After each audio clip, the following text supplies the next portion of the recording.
আগে ব্রেকফাস্ট দিলাম first class, সবার আগে নিমের পাঁচন পুরো না অর্ধ ক্লাস। তেতোর মুখে সবই ভালো, পরে খাবেন যেটা আপেল, আঙুর, ডিম ও কলা এবং এটা সেটা। কিরে কি গাছ?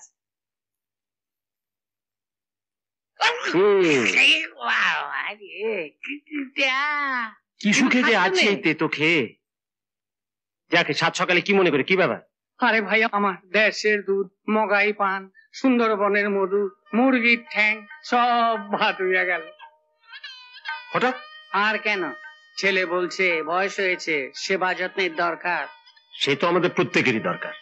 না না, আমার সেবা যত্নের দরকার নেই। বেটা ছেলে সেবা যত্নের নাম করে চান্দু ঘটকের সঙ্গে প্ল্যান করে বাড়িতে বউ আনছে। বৌমা ওয়ার্স্ট। বৌমারা যে সৎমার চেয়েও খারাপ হয় তা তুই জানিস না? আমার দুধ, মুরগি, ওষুধ, মাখন সব বন্ধ হয়ে যাবে। একটা উঠতি বয়সের মেয়ে হাবলার মতো ছেলেকে ম্যানেজ করতে কতক্ষণ? আহা, বৌমা ভালো তো হতে পারে। না না, হতে পারে না। বিয়ের পর বাজার হাট, ফাই ফরমাস সবই তো আমার ঘাড়ে চাপাবে। তারপর বাচ্চা হলে দুধ গরম করা, ঘুম পাড়ানো, ক্যাটা পাল্টানো সবই তো আমার ঘাড়ে চাপবে। রাজু, তুই আমার বাঁচা। We cannot help you because this is the third time you have failed to clear away. Yes, clear away our consignments from the railway authorities. Yours truly. রাখো তোমার ডিকটেশন। এদিকে আমার অবস্থা একেবারে পুরো টেনশন। কি রে, আবার কি হলো? আরো 1000 টাকা চাই। আমার আরো 1000 টাকা চাই। ইম্পসিবল, দেব না। দিতেই হবে। পারবো না। পারতেই হবে। হবে না। আরে বিভাস দা, আমি তো ভবিষ্যতে এই কোম্পানির মালিক, তবুও তুমি। কিন্তু তুই যা শুরু করেছিস তাতে ভবিষ্যতে কোম্পানির অস্তিত্ব থাকলে হয়। তাহলে তুমি আজ কি করতে?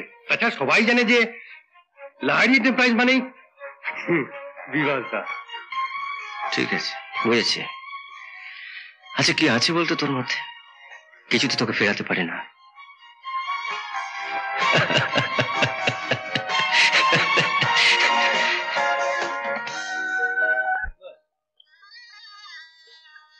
ওরা তোকে ঠিক মতো খেতে দিয়েছিল তো? মানে হাবুলের অ্যারেঞ্জমেন্ট? খেলাম।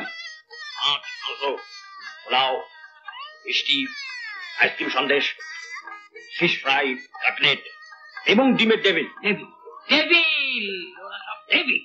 সমস্ত দিন আমাকে কিছু খেতে দেয় না। জ্যাঠামশাই, সারাদিন তো কিছু খাননি, এই লেবুর জলটা খেয়ে নিন। আপনার নতুন বৌমা বলে পাঠালো এত রাত্রিরে আপনাকে আর কিছু খেতে হবে না। এই নিন ধর। বুঝেছি, পলাশির প্রান্তরে নির্মদন হতো, বাংলার ভাগ্যাকাশে আজ দুর্যোগের ঘনঘটা। সময় বাঁচবে না, নমর সময়, সময় স্টপ।